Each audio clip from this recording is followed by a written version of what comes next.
that to hear the phrase "organized give-a-damn" from a preacher was also exciting. So that was. Joy, please. Well, Heifer has moved into advocacy. We're 66 years old, but for many, many years, we did not approach that. We were working with the villages, with the communities, with the people on the ground. And actually, in the very beginning, there wasn't really interested in the government because they were so focused on the farmers. And as we've grown and we've learned, we know you're never going to make a significant impact until you really do influence the decision makers as well. And so we have spent 3 years, brought in a lot of these brilliant people, David and Sam Worthington and Charlie McCormick and Max Fingbird and Tony Hall, and I could name them all and never should have started the list, that have come to help train us and talk to us about good ideas, what they've learned in advocacy. We're working all over the world, and if you're on the Rio, you know what you want to talk about in advocacy. If you're talking about a water issue over here, I said, we can't take on all these issues, not until you have grown and strengthened in your own countries and you're ready for that. We have got to pick our first one and test it. And be careful, because our donors do not think that's our work. But they're going to see how it is necessary.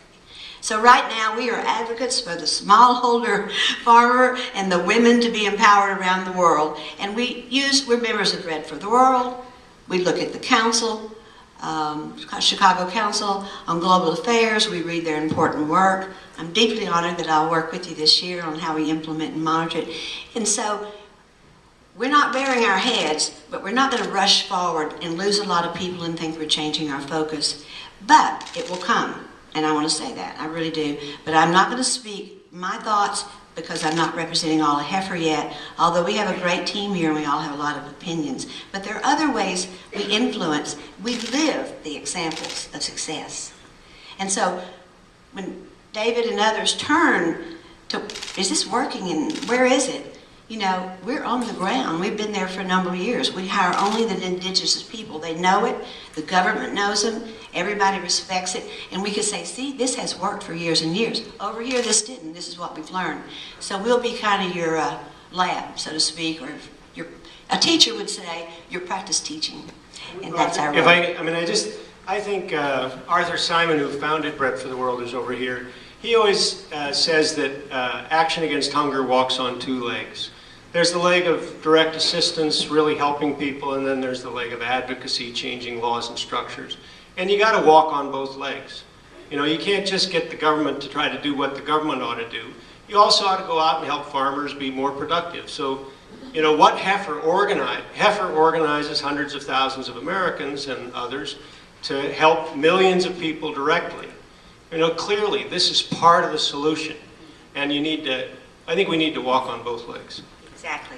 Yeah, absolutely. Joe, when you were talking about things that Heifer does on the ground and kind of the proving ground, right, and practice ground, were there 1 or 2 examples that you wanted to give in terms of... Well, you know, I could be like David and I could get on my soapbox and tell you so many and get you so excited and everything. But in the interest of this great audience and the time that we have, I want to just, this is not my best examples, but I want to let you know that a lot of people think that they just are kind of living on subsistence, barely making it.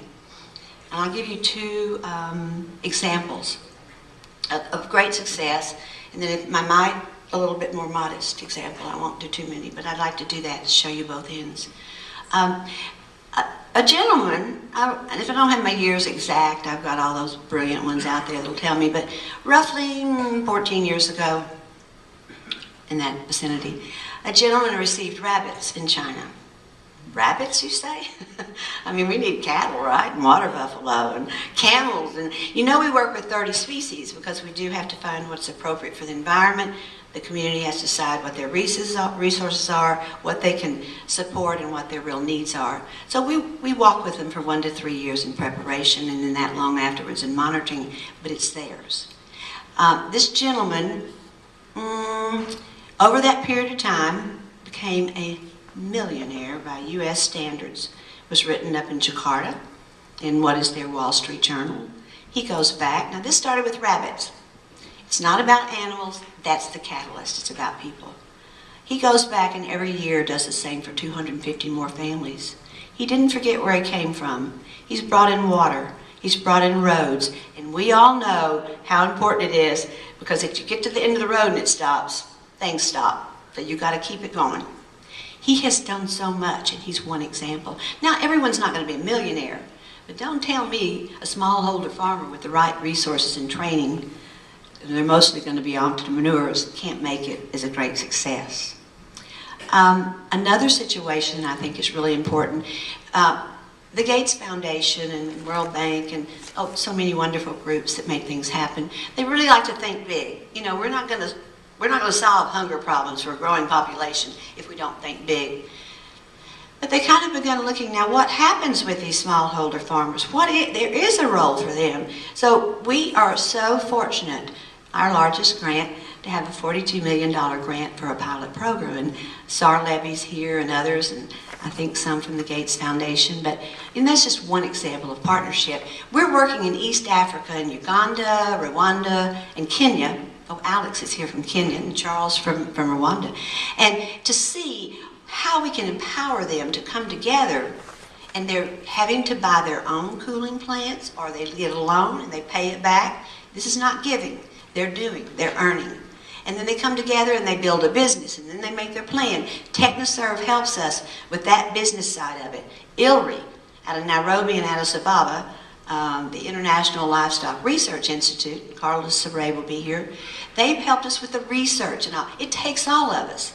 And so if that's successful, I have a feeling it'll spread. That's only up to the Gates Foundation, not us. But they're looking at phase 2. So think what might happen with that as a great example. On the other hand, I was in Thailand, and I saw the oldest little woman, probably was my age, they live such a hard life. Well, I'm kind of an old little woman, but I've been lucky. I haven't suffered as much and worked as hard in the kind of way she does. And here she was, little woman. Of course, you know how they dress. Coins around their head and all this fine food. Fine clothes. They don't just wear that to ceremonies. They live in it and work in it. She was out there hanging on to this thing behind this great big water buffalo and just working her heart out. She came over to the side to take a break, and through the interpreter I asked her, why do you work so hard out there? You know, you're sort of the senior member of the family. You have a lot of people here working. She said, let me tell you something. We all have to do this and work together because it takes so much time. And here's the thing. If I die, my family will miss me terribly. But if this water buffalo dies, they lose all their hope for the future and success and means of income. You know, she knew the truth, and she understood the truth. And that's what agriculture and animal agriculture do. And I have several more up my sleeve if I get a chance to answer questions. I think you're given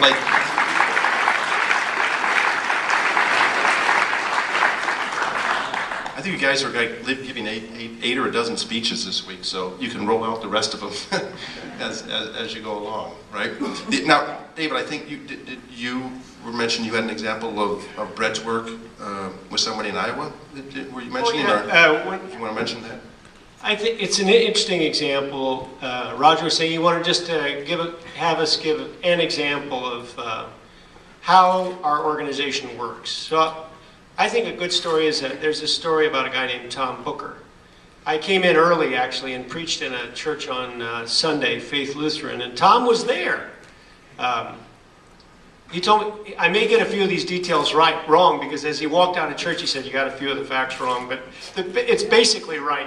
So this is back in, this is back in 1999, and you may remember that Archbishop Tutu and Pope John Paul II both suggested writing down some of the debts of the world's poorest countries in the year 2000, what became the Highly Indebted Poor Country Initiative. But the basic idea was a Jubilee year based on a passage in the Torah. About every 50 years you'd write off the debts of heavily indebted peasants. So they had the idea that year 2000 would come once. Let's use that to write off some of the debts of the poorest countries. So lots of church groups all over the world started campaigning around the Jubilee idea, including Bread for the World and the church bodies that support us.